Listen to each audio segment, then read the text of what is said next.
하나님 말씀은 사무엘상 30장입니다.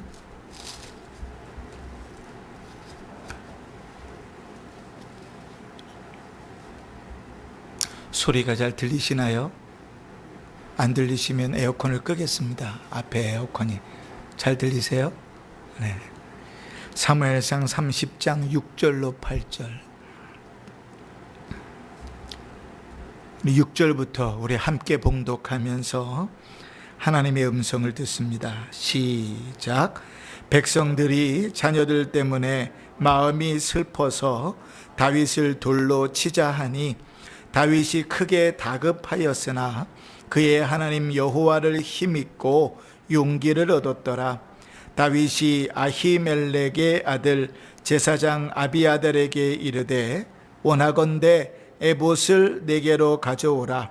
아비아달이 에봇을 다윗에게로 가져가매 다윗이 여호와께 묻자와 이르되 내가 이 군대를 추격하면 따라잡겠나이까 하니 여호와께서 그에게 대답하시되 그를 쫓아가라.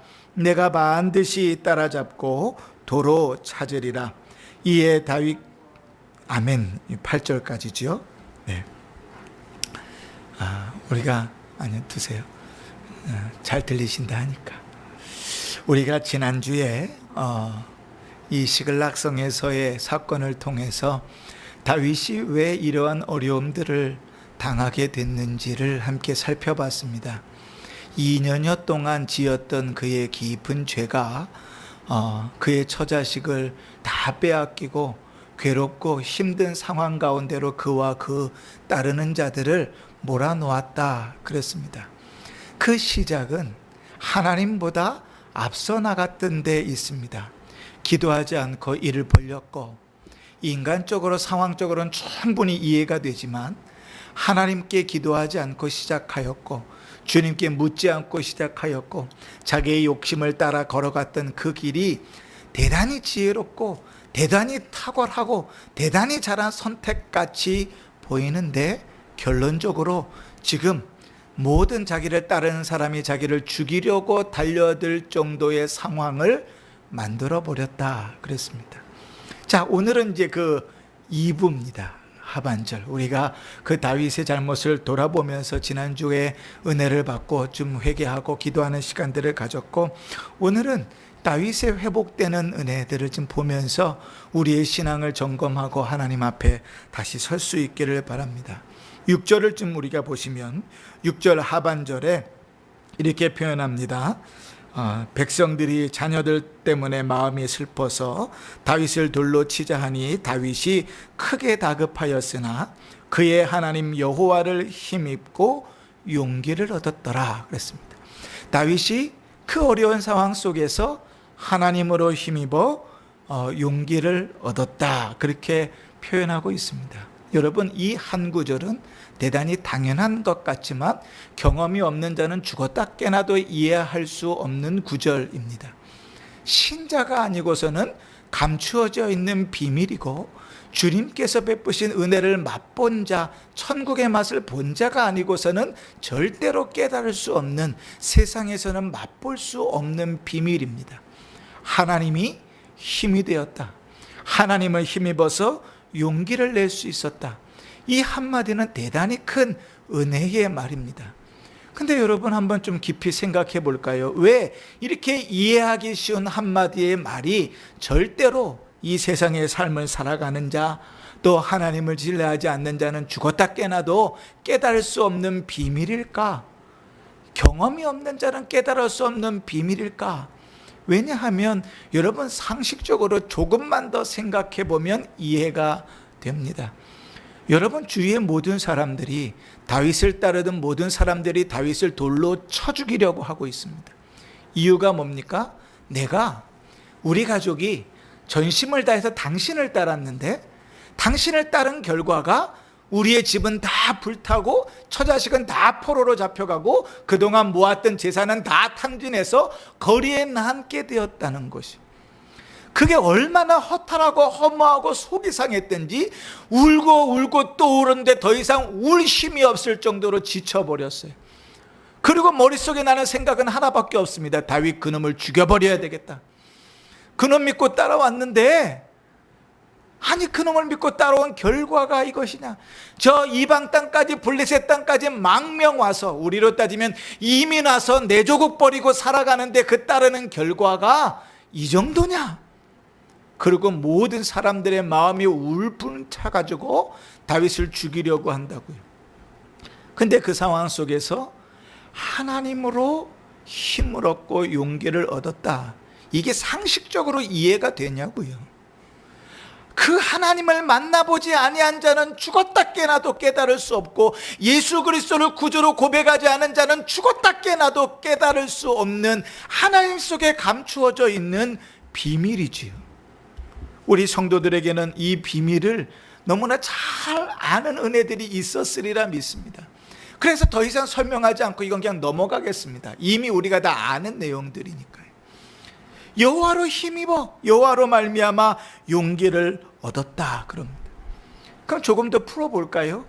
하나님이 도대체 어떠한 일을 하셨길래, 하나님이 도대체 어떤 역할을 했길래 그 다윗이 주위에 다 자기를 죽이려고 몰려들어 있는 상황 가운데서도 다시 용기를 내고 힘을 내어 말할 수 있었을까? 첫째로 다윗은 하나님의 말씀을 기억했기 때문에 그렇습니다. 여러분, 다윗이 하나님 앞에서 기억하고 있는 말씀이 뭘까요? 여러 말씀들이 있겠죠. 다 차치하더라도 다윗에게 아주 명확한 하나님의 약속은 뭡니까? 하나님이 사무엘을 들어서 그의 머리에 기름을 부으시고 이가 그다라고 하셔서 머리에 기름을 부어 왕으로 세우셨습니다. 그리고 그 이후에 인생이 파란만장하고 죽을 힘을 다하여 도망다녀야 되는 인생이었지만, 그럼에도 불구하고 하나님은 그 말씀을 거두지 않으셨어요. 그러니 여전히 하나님의 말씀은 어디에 있어요? 그에게 있습니다. 다윗이 의지하고 있는 것은 그에게 들려졌던 하나님의 말씀이죠. 그래서 제가 늘 강조하지 않습니까? 우리 원로 목사님도 평생을 그렇게 목회하셨는데, 하나님의 말씀을 듣는 자리에서 주의 말씀을 들을 수 없는 것만큼 세상에서 불쌍한 인생이 없어요. 주의 말씀이 들려지는데, 영의 양식이 먹여지는데, 생명의 약속이 주어지는데 그 말씀이 들려지지 않는 것만큼 불쌍한 인생이 없다고요. 귀가 있다고 들을 수 있는 게 아니에요. 그렇다면 주님께서 이렇게 이사야 선지자에게 말씀하지 않았겠지요. 너희가 귀가 있어도 듣지 못하고 깨닫지 못할 것이라고 말씀하지 않으셨겠지요. 들려지는 말씀이 귀로 듣는 것이 아니라 성령께서 역사하셔서 우리의 마음밭에 새기시는 것이니, 하나님의 말씀이 들려지는 자리에서 그 말씀을 들을 수 없는 자만큼 불쌍한 인생이 없죠. 성령이 역사하지 않았으니까요.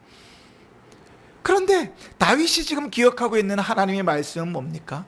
하나님께서 그를 왕으로 세우시겠다고 약속하신 그 말씀을 거두지 않으시고 여전히 지금 그 순간까지 있는 거예요. 자기를 따르는 사람들이 다 자기를 죽이려고 달려드는 그 상황 가운데서도 그의 기억은 뭡니까? 주의 말씀이 그의 마음속에 있는 거예요. 시편을 우리가 읽잖아요. 다윗이 시라고 표제가 붙어있는 시편들을 읽잖아요. 그 시편들을 보면 대부분이요, 다윗이 처해 있는 어려움과 환난과 공경의 상황들을 나열합니다. 수많은 대적들과 그 대적들이 어떻게 그를 넘어뜨리려고 하는지가 다 나열됩니다. 문제는 뭡니까? 그 나열되는 삶들 속에서 그가 꾸준히 하나님을 바라보고 있다는 거예요. 신실히 하나님을 바라본다는 거예요. 왜 그러죠? 주의 말씀이 그의 속에 담겨져 있기 때문에 그렇죠. 그래서 우리가 시편 119편을 쭉 읽다 보면 다윗은 마치 하나님의 말씀을 아주 귀중한 보석함에다가 보물을 담아둔 것처럼 내 마음속에 주의 말씀을 간직했다고 표현하는 거예요. 그 다윗이 하나님의 약속을 잊지 않았으니, 내가 변절하지 않는 한, 내가 하나님을 배반하지 않는 한 하나님의 약속은 거두어지지 않았으니 그대로 이루어질 것입니다. 그것이 그 군급한 다급한 상황 가운데서 다윗에게 주어진 힘이고, 그가 용기를 내어 다시 일어날 수 있는 힘입니다. 여러분, 우리에게도 역시 그렇지 않습니까? 어렵고 힘들고 역경 가운데 있을 때 무엇이 여러분에게 힘이 됩니까? 하나님의 말씀이죠. 신방을 갈 때마다, 특별히 병 때문에 병원으로 신방을 갈 때마다, 수술 전에 신방을 갈 때마다 저는 늘 붙들고 기도할 때마다 제일 먼저 하는 말씀이 있습니다. 하나님의 약속의 말씀이죠. 두려워하지 말라. 내가 너와 함께한다. 놀라지 말라. 나는 내 하나님이다. 내가 너를 굳세게 할 것이다. 내가 너를 도와줄 것이다. 내가 참으로 의로운 오른손으로 너를 붙들 것이다. 내가 불 가운데로 지날 때도 내가 함께 할 것이고 물 가운데로 지날 때도 내가 너와 함께 할 것이다. 왜 그 옛날 몇천 년 전의 이야기를 굳이 구닥다리처럼 끌어들여서 기도하는 서두에다가 됩니까? 하나님의 변하지 않는 약속이니까요. 목사의 100만 마디 기도보다 사실 그 말씀 하나가 더 영향력이 있고 더 힘과 역사가 있으니까요. 제가 성경을 읽으면서 늘 성경을 같이 읽읍시다 혹은 제가 읽습니다. 그럴 때마다 뒤에 꼭 붙이는 말이 있잖아요. 그 하나님의 음성을 듣습니다. 그러지. 이게 제 간절한 마음입니다. 그 설교는 못 들어도 말씀을 읽으면서라도 하나님의 말씀을 제발 좀 들으십시오. 말씀을 듣는 자리에 나오셨으니, 그지? 그래서 간절한 고백입니다. 그래서 읽을 때도 주의 말씀을 듣고, 우리가 예배 가운데 설교 때만 하나님 말씀을 듣는 것 아닙니다, 여러분. 그죠? 예배는 늘 하나님과의 커뮤니케이션입니다. 우리가 하나님께 드리는 것이 있죠. 찬송도 드리고 기도도 드리고 신앙 고백도 드리죠. 그러면 하나님으로부터 받는 건 뭡니까? 말씀을 받잖아요. 근데 그 말씀이 설교만 있던가요? 아니요. 성경 봉독하는 것도 받들어 읽는다는 말입니다. 하나님의 음성을 듣는 것입니다. 우리가 시편 교독문을 서로 교독하는 것도 하나님의 말씀을 듣는 것입니다. 그지요? 예배는 모두가 다 하나님께 드리고 받는 것으로 채워져 있다고요. 하나님의 말씀이 다윗을 그 움직일 수 없는 궁급한 상황 가운데서 용기를 내어 다시 일어서게 만듭니다. 두 번째로 다윗이 그 어려운 가운데서, 다급한 상황 가운데서 하나님을 힘입고 용기를 낼 수 있었던 이유는 무엇일까? 우리가 시편을 보면 쉽게 발견할 수 있는 것인데, 그것은 무엇인가 하면 다윗은 경험이 있습니다. 살아계신 하나님께서 구원하신 경험이 있습니다. 여러분, 우리는요 수많은 하나님의 살아계심을 경험하고 삽니다. 그런데요, 그 입으로는 하나님께서 하셨다고 쉽게 고백하는데 사실은 인정하지 않는 것이 너무 많아요. 정말 하나님이 하셨다고 고백한다면 그 고백은 우리의 마음속에 남아 오늘 우리가 살아가는 우리의 삶에 믿음으로 작용합니다. 왜요? 내가 할 수 없는 일인데 하나님께서 하셨음을 인정할 수밖에 없으니까요. 근데 인간은요, 조금만 내가 할 수 있으면 얼마나 교만해지는지 하나님을 인정하지 않습니다. 하나님께서 왜 처음에 여리고성을 점령하여 들어갈 때 전쟁하여 싸우게 하지 않고 성을 돌게 하셨죠? 하나님께서 왜 기드온에게 전쟁을 하러 하실 때 그 수많은 군사들을 다 돌려보내고 300명만 남겨 놓으셨죠? 하나님 분명히 콕 집어 이야기합니다. 너희가 했다고 말하지 않게 하기 위하여. 우리는 그런 인생들입니다. 늘 쉽게 빠져버려요. 열심히 살아왔습니다. 열심히 노력했습니다. 사실 그것은 부인할 수 없어요. 그런데 우리는 입으로 뭐라고 고백해요? 속으로 내가 노력한 거 다 숨기고 입으로는 사람들에게 그럴싸하게 하나님이 하셨습니다라고 말하지만 사실 내 마음은 이미 교만해서 그 영광 내가 다 받고 앉아있지요. 그러한 경험은 하나님이 나를 문제 가운데 놓으실 때, 하나님 나를 벼랑 끝에 세우셨을 때 나를 하나님을 의지하게 하는 도구가 되지 못합니다. 그러나 다윗의 고백들은 어떻든가요? 하나님께서 사자와 곰의 발톱에서 나를 건져내셨기 때문에 골리앗의 손에서도 나를 건져내신다는 굳은 확신이 있었어요.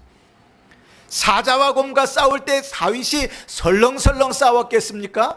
다윗은 가만히 있고 기도만 했는데 사자와 곰이 오다가 알아서 꼬꾸라져서 이겼겠습니까? 아니요. 다윗이 죽을 힘을 다해서 싸웠을 거예요. 그럼에도 불구하고 다윗은요, 그것이 자기가 죽을 힘을 다해서 싸워서 이긴 것이라고 생각하지 않았어요. 누가? 하나님께서 사자의 그 입에서 그 곰의 발톱에서 나를 건져내셨다 그랬어요. 그리고 그때 그 경험이, 그때 그 확신이 골리앗 앞에서 전혀 싸움이 되지 않는 상황 가운데서도 그 하나님이 나를 저 사람의 손에서 건져내실 것이라고 확신에 차 있었다. 다윗의 인생 가운데 그 모든 경험들은 그렇게 확신이 되고 믿음이 됩니다. 그뿐입니까? 사울이 왕궁에서 이제 다윗이 사울이 악신에 들었을 때 막 하프를 연주해가지고 그 악신들을 쫓아냈었는데 그조차도 먹히지 않을 때 사울은 3번이나 다윗에게 창을 던져서 죽이려고 했습니다. 여러분, 창을 던져 죽인다는 것 피하기가 여간 쉽지 않습니다. 우리 올림픽 하면서 양궁 봤잖아요. 딱 당겨서 활을 딱 쏘면 그 속도가 대단히 빠르죠. 그리고 사람이 그런데 창을 들어서 갖다 던진다는 것은 피하는 것이 그리 쉽지 않습니다. 3번이나 그는 그 창의 공격으로부터 하나님께서 그를 살려주셨음을 압니다. 심지어는 사울이 다윗을 죽이려고 자기의 딸과 결혼한 집에, 미갈과 다윗이 사는 집에 전령들을 보내서 그 문을 앞을 지키고 있게 하다가 아침이 되면 그를 죽여버리라고 명령을 받아서 사람들이 문 앞을 철동같이 지키고 있는데 그곳에서 그 아내 미갈을 통해서 창문 밖으로 내려가 살아나옵니다. 그때도 그는 미갈이 나를 살렸다고 이야기하지 않고 하나님이 나를 살렸다고 얘기합니다.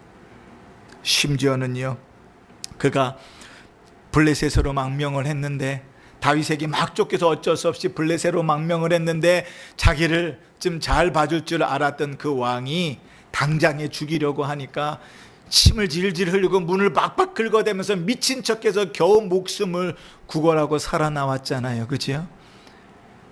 그러면서도 얼마나 그 마음이 한탄스럽고 인생이 참 어려웠을까요?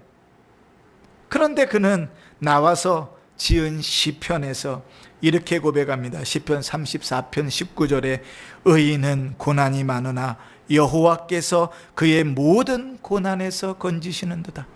시편 34편은 그렇게 살아나온 다음에 그가 지은 시라고 표제가 붙어있는 시입니다. 의인은 고난이 많으나 하나님께서 그를 건져내신다. 지금 나를 이렇게 살려내신 것은 나의 지혜도 아니고 운이 좋았기 때문이 아니고 하나님께서 나를 살리셨기 때문이다. 할렐루야. 다윗의 인생에 다윗은 철저하게 하나님께서 자기를 살리셨다는 사실을 고백합니다. 그래서 시편 119편에 이렇게도 고백해요. 고난당하는 것이 내게 유익이라. 이로 말미암아 내가 주의 율례들을 배우게 되었나이다. 고난이 내게 유익이다. 이 고난 때문에 내가 하나님 앞에 주님이 기뻐하시는 모습으로 더 잘 설 수 있도록 되었다고 말합니다. 왜 그것이 유익입니까? 고난은 당하지만 하나님이 언제나 그를 살리셨기 때문입니다. 그렇게 다윗은 그 하나님으로 힘입어 다시 용기를 얻습니다. 그러면 여러분, 우리에게 묻습니다. 요즘 참 살아가는 게 힘들지요? 경제적으로도 참 감사한 것은 우리 성도들이 다니는 직장은 그렇게 많은 어려움들을 당하지 않아서 물론 이제 저희 아내도 잘리긴 했지만 그래도 많은 이제 성도님들이 계속 직장 생활을 하고 있고 또 월급도 삭감되지 않고 또 잘 벌고 있고 그래서 여러모로 좀 감사한 마음이지만 그러나 여러분, 이 코로나 시기가 계속되면서 우리가 참 어렵고 힘든 시간들을 겪지 않습니까? 더더군다나 여름이 돼서 또 힘든 상황들을 겪지요. 힘도 빠지고요. 하나님 앞에 나와 예배하는 것들도 어려운 상황 속에 있습니다. 그런데 여러분, 그 상황들 속에 여러분에게 무엇이 위로가 되고 힘이 됩니까? 오늘 다윗을 그대로 적용하면 우리에게는 내 인생 가운데 일하셨던 그 하나님이 힘이 되고 지금도 여전히 말씀하시는 그의 말씀이 일어설 수 있는 힘이 되는 것입니다. 다윗은 그렇게 일어섰습니다. 아무런 소망이 없는 상황 가운데서 그는 그렇게 일어선 것입니다. 아마도 삼손의 엄마 마노아의 아내가 고백했던 것처럼 하나님께서 우리를 죽이려 하셨다면 그 숱한 어려움들 속에서 구원하지 않으셨을 것이라는 그 믿음이 다윗에게도 있었을 것 같아요. 하나님이 나를 구원하신다. 하나님이 나를 보호하신다. 하나님이 나를 인도하신다. 그치? 그 믿음 가운데 다시금 힘을 얻고 하루를 시작하는 것입니다. 그렇게 용기를 얻어 힘을 얻은 다음에 이제 다윗의 모습은 무엇인가 하면 다시 하나님께로 돌아갑니다. 여러분, 다시 이렇게 힘이 났습니다. 용기를 얻었습니다. 그래, 내가 주저앉을 수 없어. 하나님이 나를 도와주실 거야. 하나님께서 나를 인도하실 거야. 다시금 일어나야지. 다시 도전해봐야지. 다시 힘을 내야지. 마음을 먹고 난 다음에 제일 먼저 해야 될 게 뭘까요? 여러분, 우리의 삶 속에 그러고 난 다음에 제일 먼저 해야 될 게 뭘까요? 오늘 다윗은 생각했습니다. 무엇을 생각했는가? 내가 왜 이 문제에 봉착했는지 그 문제의 원인을 찾았습니다.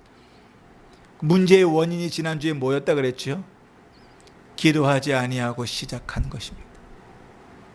분명히 인생 가운데서는 그럴 수밖에 없는 상황이에요. 그런데 기도하지 않고 그 길을 갔다고요. 누구나 다 그럴 수 있다고 인정하는 상황이에요. 그러나 하나님의 인정을 받지 않고 그 길을 걸어갔다고요. 그래서 그 결과가 어떻게 됐다고요? 죽을 위기에 놓여 있다고요. 하나님께서 징계의 매를 드시고 매를 때리시는 그 매를 맞아야 되는 상황 가운데 놓여 있다고요. 다윗은 다시 그 길을 답습하지 않았습니다. 우리 지난주에 잠깐 말씀을 나눴지만 여러분, 다시 시글락으로 돌아왔던 다윗의 일행에게 사람들이 좀 더해졌다 그랬죠. 저 이스라엘 사울 밑에 있었던 사람들 중에 다윗에게로 귀화한 사람들이 꽤 있었고, 그 중에 정확하게 역대기서에 보면 콕 집어가지고 다윗이 시글락 속으로 돌아올 때에 합류한 사람이 있다고 말합니다. 천부장 7명의 천부장이었습니다. 우리가 그래서 지난주에 얘기할 때 천부장은 1000명의 군사를 거느린 사람이니까 군대를 다 데리고 들어왔다면 7000명이 합류한 것이고, 그렇게 보여지진 않아요. 그러나 그렇지 않다 할지라도 7명만 달랑 오지는 않았을 것이다. 그게 제가 얘기했던 바죠. 그 이야기는 다시 뒤집어 얘기하면 자기 주위에 따르던 600명의 사람들이 나를 죽이려고 다 달려들 때 자기를 보호하고 그들과 싸울 수 있는 또 다른 세력이 있었다는 거예요. 시글락성에다가 가족을 두지 않았던 사람들, 재산을 빼앗기지 않았던 사람들, 처자식이 잡혀가지 않았던 사람들, 그러나 다윗의 편에 서서 싸워줄 사람들이 그 주위에 있었다고요. 그 사람들을 모아서 그들과 싸웠다면 승리했을지 몰라요. 그런데 다윗은 그 잘못을 다시 반복하지 않았어요. 어떻게 했습니까? 8절 말씀해 보시면 다윗이 여호와께 묻자와 이르되 하나님 앞에 기도합니다. 기도하지 않고 그 길을 걸어왔다는 것이 문제라는 사실을 발견했어요. 하나님보다 내가 앞서간 것이 문제라는 사실을 발견했어요. 하나님의 뜻과 관계없이 내 마음대로 살아오다가 이 고생을 당하고 있다는 사실을 발견했어요. 그러니까 그 다음에 다시 하나님의 뜻과 관계없이 내 힘을 모으지 않았어요. 하나님의 뜻과 관계없이 내 노력을 모으지 않았어요. 제일 먼저 뭐부터 했다고요? 하나님 앞에 무릎을 꿇기 시작했어요. 다시 그 잘못을 반복하지 않았습니다. 여러분, 요한계시록에 보면 요한계시록 시장이 7개 교회를 향한 하나님의 책망하심과 또 칭찬하신 내용들이 들어있잖아요. 그런데 에베소 교회를 향하여 하나님의 책망하심이 이렇습니다. 그러므로 어디서 떨어졌는지를 생각하고 회개하라. 지금 네가 그 모양 그 꼴로 서 있는 문제가 어디서부터 잘못된 것인지 생각하고 회개하라, 이렇게 말해요. 우리는 그 작업을 안 하고 늘 넘어가요. 고민하지 않아요. 무엇이 문제인지, 내가 지금 왜 이 매를 맞고 있는지, 내가 왜 지금 이 상황에 놓여 있는지 생각하지 않아요. 내가 하나님 앞에 어떤 죄를 지었기 때문에 그 죄 가운데서 회개하지 않은 그 죄가 나를 사로잡고 있는지 생각하지 않아요. 그리고 이렇게 생각해요. 아유, 운이 나빠서 재수가 더럽게 없어가지고 어떻게 하려고 했는데 그게 잘 안 됐어. 우연히 좀 되면 좋겠는데, 그냥 그렇게 됐으면 좋겠는데, 하나님 좀 들어줬으면 좋겠는데, 우리는 늘 그렇게 덮고 넘어가지요. 그지요? 우리의 신앙이 그렇게 신앙생활하는 것이 너무 익숙합니다. 고민하지 않아요. 그러니 회개하라 그러면, 회개하자 그러면 회개할 거리가 없어요. 왜요? 고민하지 않으니 무엇이 문제인지, 어디서부터 문제인지, 그게 언제부터 문제였는지조차 생각할 수 없이 시간이 막 떠물려 흘러서 넘어왔거든요. 그런데 에베소 교회를 향하여 주님 뭐라 그러세요?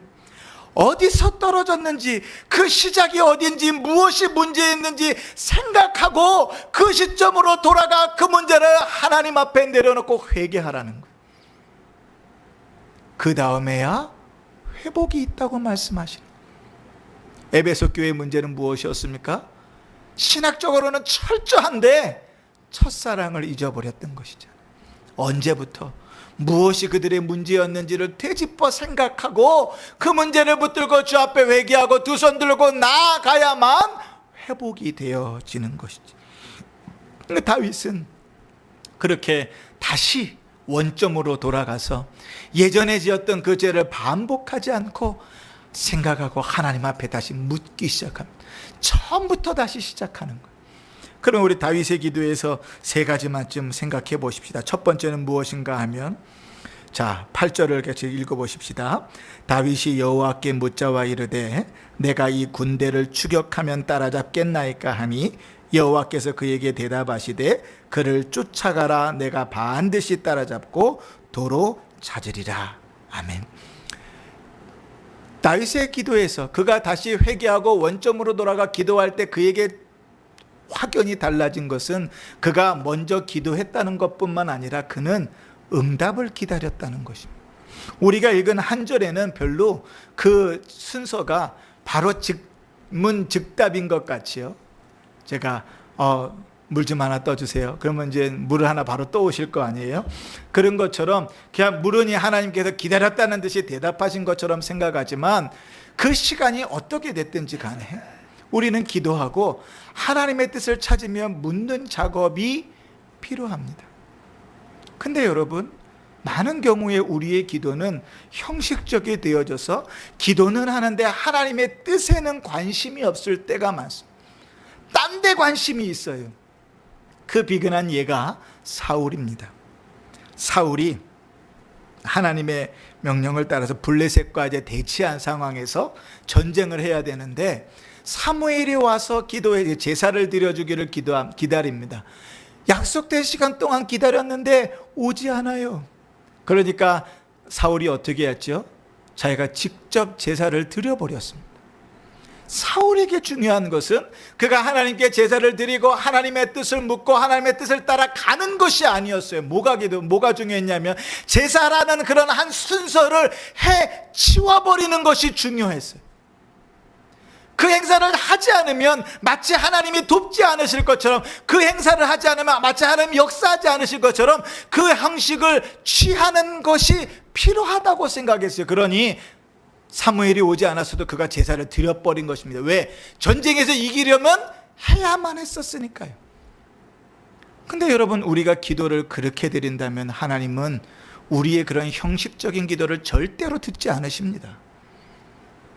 분명히 하나님은 기도하면 들으신다고 약속하시죠. 그러나 우리는 성경을 좀 정확하게 똑똑히 보십시다. 하나님이 듣지 않는 기도도 있고 가증히 여기는 기도도 있다고 성경은 분명히 말씀하잖아요. 우리는 늘 우리가 좋아하는 구절들만 따지니까 기도하면 들어주시겠다, 찾으면 찾겠다는 구절만 달달달달 외우지만 사실 성경은 분명하게 너의 기도가 가증하다고 말씀하고 그 기도를 듣지 않겠다, 그리고 기도와 노래와 찬양과 예배를 그치라고 하지 말라고까지 말씀하시거든요. 근데 마치 그런 하나님의 말들은 하지 않았던 것처럼, 알지 못하는 것처럼, 모르는 것처럼 다 무시해버리고 그냥 기도라는 형식을 통하여 뭔가를 얻으려고 할 때 그 기도는 헛된 것들입니다. 다윗은 다시 원점으로 돌아가 주님의 뜻을 구할 때 그것을 사울같이 형식으로 머물러 있지 않았습니다. 하나님의 뜻을 알고자 구했고 주님의 뜻이 어디 있는지를 구했습니다. 하나님께서 원하시는 대로 걸어가기를 바라며 주 앞에 기도했습니다. 그래서 주님의 응답을 기다렸던 거예요. 여러분, 우리는 어떻게 기도합니까? 하나님의 기도의 응답은 늘 우리가 기도할 때 즉시 주실 때도 있고, 또 때로는 조금 기다렸다 주실 때도 있고, 때로는 바꾸어 주실 때도 있다 그랬습니다. 그렇지요? 그런데 제가 예전에 한번 그런 설교를 했었어요. 하나님의 기도에 우리가 기도하는데도 오랜 시간 동안 그 기도가 응답되지 않을 때 반드시 내 신앙의 삶과 내 기도가 제대로 됐는지를 점검해야 된다 그랬습니다. 잘못된 기도와 잘못된 신앙의 삶 때문에 하나님이 그 기도를 외면하고 계실 수 있다고 분명히 말씀드렸어요. 그 말씀이 너희가 내 귀에 내 말에는 귀를 들면서 드리는 기도는 가증하다고 성경은 분명하게 말씀하고 있기 때문에 그렇죠. 그런데 우리는 기도만 하면 대충 던져만 넣으면 하나님 알아서 하시겠지, 믿음 없이 드리는 기도는 헛된 것, 시간 낭비라 그랬습니다. 여러분, 다윗은 하나님의 응답을 기다렸습니다. 우리의 삶 속에서는 어떨까요? 우리가 그렇게 하나님의 응답을 기다리면서 그 길을 걸어갑니까? 여러분, 직장을 선택할 때 여러분 어떻게 할까요? 또 자녀들이 결혼할 때 여러분 어떻게 할까요? 혹은 저는 이제 우리 권사님들 다 예배당 근처로 이사 오시라고 늘 권하는 편인데, 제가 조금 멀리 가가지고 정말 송구한 마음이지만 좀 오셔서 기도하시라고, 기도 가까이 계시면서 늘 예배당 출입하시면서 기도하셔야 된다고 늘 이렇게 부탁을 드리잖아요. 그게 권사의 의무니까요. 그럼 여러분 이사하실 때 하나님 앞에 기도하십니까? 주님의 뜻을 구하면서 그것이 우선이 되어서 걸어가십니까? 아니면 다른 여건들이 다 우선입니까? 그렇죠? 여러분, 기도하고 응답을 받으면서 다니는 거예요. 우리의 길은 기도하고 그 응답 가운데서 걸어가는 것입니다. 다윗은 주님의 응답을 기다렸습니다. 두 번째, 다윗의 기도에서 우리가 배우게 되는 것은 기도하면서 당연한 것으로 여기지 않았어요. 여러분, 다윗이 기도할 때 어떻게 기도하는지 한번 보십시오. 8절을 다시 보시면, 다윗이 여호와께 묻자와 이르되 내가 이 군대를 추격하면 따라잡겠나이까 하니. 여러분, 이렇게 기도할 수 있잖아요. 하나님 도와주십시오. 주님 아시지요? 우리가 늘 잘하는 거 있잖아요. 주님 아시지요? 하나님 도와주세요. 이렇게 퉁치고 넘어갈 수 있잖아요. 하나님께서 초자연적으로 역사하셔서 일하실 것들을 바라고 주님 아시지요? 알아서 해주세요. 그럼 넘어갈 수 있잖아요. 그런데 다윗은 그렇게 기도하지 않았어요. 하나님의 역사하시고 하나님의 일하심을 알면서도 그가 해야 될 최선에 대하여 다짐합니다. 주님, 제가 따라가면 잡겠습니까? 주님, 제가 이 힘을 들고 전심으로 그들을 따라가면 찾아올 수 있겠습니까? 묻습니다. 아브라함도 역시 똑같이 하나님 앞에 묻지요. 하나님, 내가 따라가면 소돔 속의 사람들을 찾을 수 있겠습니까? 내 최선을 하나님 앞에 드리면서, 그러나 그 가운데 하나님의 인도하심을 구합니다. 그러면서도 다윗은 자기의 최선을 내가 무엇을 한 것이라고 절대로 생색내지 않습니다. 하나님의 은혜라고만 고백하는 것이죠. 여러분, 이러한 기도를 하나님 앞에 드리는가? 우리는 너무나 쉽게 이런 기도들을 많이 드려요. 하나님 아시지요? 알아서 좀 해주세요. 그죠? 내가 해야 될 것들, 내가 해야 될 노력들, 내가 해야 될 열심들, 내가 순종해야 될 것들은 고민하지 않고 생각하지 않고 그냥 하나님께 다 떠맡깁니다. 그래서 하나님께서 초자연적인 역사하심으로 다 안 될 일을 그냥 만들어 주시기를 바라요. 저는 도둑놈 심보라 그렇게 생각합니다. 신앙이 아닙니다. 하나님 앞에 우리가 기도를 드릴 때 기도자는 반드시 그 기도에 대한 책임 있는 행동을 하면서 걸어가야 됩니다. 다윗은 그래서 그렇게 기도하는 거예요. 주님, 이 상황 가운데 내가 이들을 설득해서, 하나님 나를 죽이려 하는 이들을 설득해서 따라가면 잡겠습니까? 내가 할 수 있는 최선을 다하여 그 일들을 걸어갈 때 하나님 거기에 하나님의 은혜를 내려주시겠습니까? 라고 묻는 것이죠. 세 번째, 다윗의 기도에서 우리가 발견하는 것은 그는 모든 것을 하나님께 의지한다는 거예요. 아까도 말씀드렸지만 다윗을 도울 수 있는 사람들이 옆에 있었습니다. 그들은 그냥 사람들도 아니고 1000명의 군대를 거느리는 장군들이었습니다. 여러분, 그들의 7명만 딸랑 넘어왔을지라도 그 1000명의 천부장들이 장군이니까요, 일당백은할 거 아니에요. 지금 다윗의 주위에 있는 사람들은 군사훈련을 받았던 군대들이 아닙니다. 그러나 그에게 귀한 7명의 사람들은 천부장들이라고요. 체계적인 군사훈련을 받고 그들 군대를 이끌던 사람들이라고요. 그들과 함께 힘을 얻어서 제압하면 얼마든지 인간적인 마음으로 제압해버릴 수 있어요. 그런데 그 방법을 선택하지 않아요. 그리고 주님 앞에 묻고 묻는 대로 걸어갑니다. 심지어는 저는 이렇게 생각해요. 그 귀한 7,000명의 사람들, 그 사람들을 그 길에 동행시키지 않습니다. 아마도 그 시글락성에 남게 하였던 것 같아요. 왜냐하면 다윗이 그 뒤에 아말렉 사람들을 따라갔을 때 몇 명이 갔다 그래요? 600명이 갔다고 기록하거든요. 그러니 분명히 7명의 천부장을 따라왔다면, 그냥 7명만 딸랑 왔다면 600명 이렇게 턱 안에 들어가겠지만, 그들이 적어도 자기를 따르는 군대를 데리고 왔다면, 여러 사람들 데리고 왔다면 그 숫자가 100명은 넘었을 거예요. 그런데 그들이 더해지지 않았어요. 두 번째, 그렇게 열심히 600명이 갔는데 가다가 문제를 만났습니다. 그 문제가 뭐지요? 부솔 시내가에서 사람들이 너무나 지치고 힘들어서 그 중에 3분의 1이 200명이 더 이상 갈 수 없어서 그 자리에 주저앉아 버렸다는 거예요. 여러분, 다윗의 여정을 한번 보세요. 이제 이스라엘과 블레셋이 싸우겠다고 군대로 소집해서 만반의 준비를 갖추고 이제 싸움터에 나갔지 않겠습니까? 그런데 그 사람들이 지금처럼 다 차로 이동하고 말로 이동했으면 좋은데 대부분은 보병들은 걸었을 것이란 말이죠. 전 군대에 있을 때 무지하게 많이 걸었거든요. 발이 막 불이 트도록 걸었어요. 근데 발이 트면요, 발바닥이 쫙 터져서 트고 벗겨지기 시작하면 그 다음부터는 피가 막 나옵니다. 근데 그래도 걸어야 되니까 계속 걷는 거예요. 그러면 이스라엘 백성들은 한번 다윗의 군대들을 생각해 보십시다. 그래, 전쟁터에 나갔어요. 전쟁도 하지 못하고 그대로 돌아왔습니다. 돌아왔는데 그나마 그 마음까지도 다 무너져 버렸어요. 시글락성이 다 불타고 없어져 버렸으니까. 그리고 바로 그 다음날 일어나서 이제 아말렉을 쫓아서 내려갑니다. 여러분, 그들에게 무슨 힘이 있었을까요? 기도하고 하나님의 응답을 받고 주님의 뜻인 줄 알고 걸어갔는데 분명히 문제를 부딪혔어요.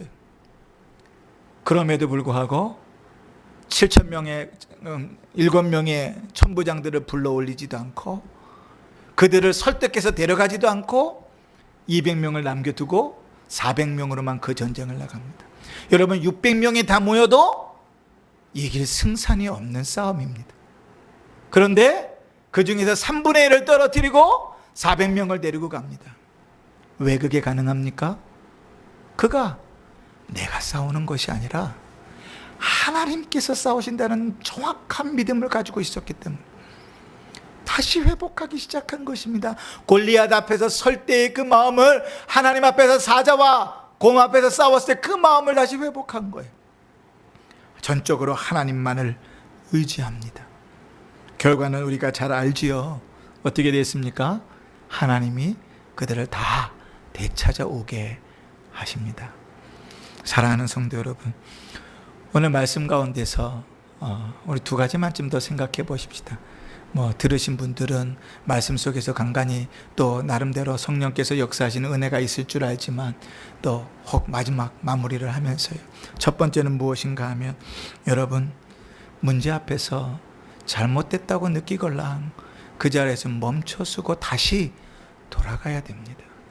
생각해야 됩니다.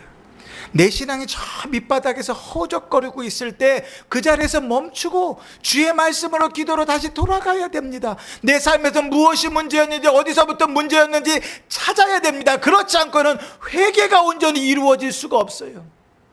입으로 중언부언해봐야 그 회개는 아무런 영향력이 없습니다. 내 신앙에 아무런 능력을 바라지 않아요. 어디서부터 문제인지, 무엇이 문제인지 찾아 돌아가 주님 앞에 그 부분을 내려놓아야만이 참된 회개가 거기서부터 시작됩니다. 거기서부터 영적인 회복이 일어나기 시작합니다. 거기서부터 영적인 부흥이 일어나기 시작하는 거예요. 여전히 유혹이 있습니다. 여전히 그 자기의 잘못을 답습할 수 있는 유혹이 있습니다. 그럼에도 불구하고 그곳으로 돌아가서 다시 시작해야 돼요. 요즘 극동방송을 보면 그 새벽에 무슨 로고송 같이 나오는 게 있어요. 근데 그 로고송의 그 내용이 그렇습니다. 여호와께로 돌아가자. 말씀으로, 기도로, 찬양과 경배로 여호와께로 돌아가자. 그 짧은 이제 노래 찬양을 이렇게 부르는 거예요. 여러분, 하나님께로 다시 돌아가야 됩니다. 그때로 다시 돌아가지 않으면 도대체 나에게 무엇이 문제인지, 내가 왜 이 문제를 당하고 있는지, 내 신앙이 왜 이렇게 바닥에 떨어졌는지, 내가 왜 회복하지 못하는지 하나님 앞에 다시 돌아가서 묻지 않으면 방법이 없어요. 다른 방법이 없습니다. 주 앞에 들어가서 회개하는 방법 외에는 회복할 수 있는 방법이 없습니다. 그러니 다시 주께로 돌아가야 돼요. 생각하십시오. 도대체 내 신앙이 어디서부터 잘못됐는지, 무엇에서부터 잘못됐는지, 언제부터 잘못됐는지 생각하십시오.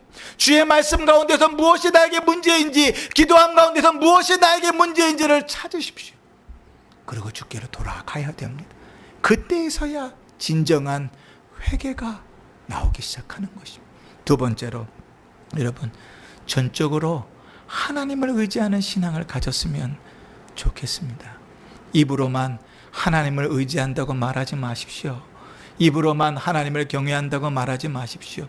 신약교회의 성도들은 이렇게 표현했습니다. 눈에 보이는 형제를 사랑하지 못하면서 눈에 보이지 않는 하나님을 사랑한다고 말하는 것은 거짓이다 그랬어요.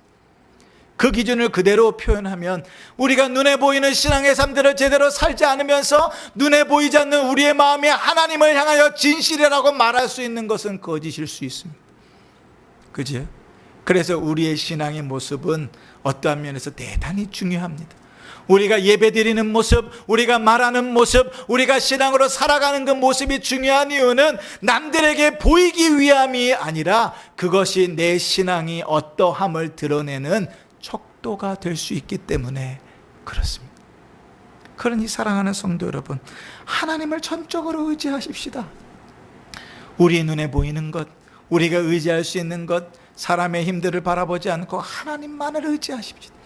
주 앞에 무릎을 꿇고 하나님만이 하실 수 있다고, 주님만이 구원이시라고, 하나님만이 소망이라고 고백할 수 있을 때 그곳에서 하나님의 구원의 역사와 하나님의 놀라운 은혜와 주님으로 힘을 얻어 용기를 내 일어나는 역사가 일어날 것입니다. 우리의 삶이 이런 은혜로 채워지는 복된 삶이 되시기를